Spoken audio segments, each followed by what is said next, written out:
pesadillas, y cuando me despierto en la oscuridad no sé dónde estoy y sigo reviviendo una y otra vez y no sé si estoy en un descampado siendo violada, no sé si estoy en un puticlub siendo penetrada, no sé si estoy en mi cama con mi compañero de vida y mis gatas, no sé dónde estoy.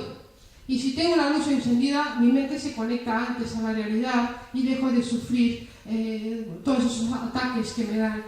¿Y por qué os recomiendo que leáis la Revuelta de las Putas? Porque os invito a que os unáis a la Revuelta de las Putas. Porque las mujeres prostituidas os necesitamos a vosotras. Os necesitamos a vosotras para que nos liberemos.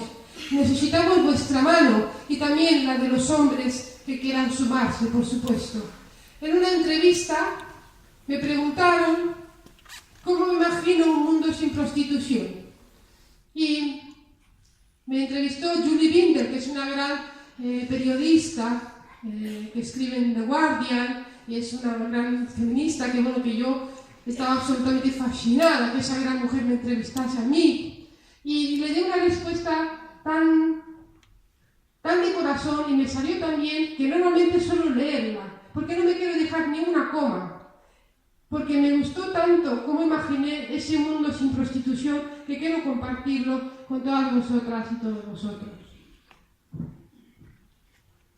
Un mundo sin prostitución es un mundo donde los cuidados, el ser, el deseo mutuo, el placer compartido, la ética, el amor, el reconocimiento, el buen trato y la igualdad de oportunidades ocupan el centro de la vida y la hacen girar de una manera mucho más humana y respetuosa.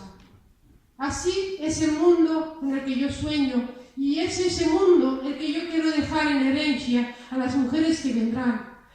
Y para eso nos necesitamos todas. Muchas gracias.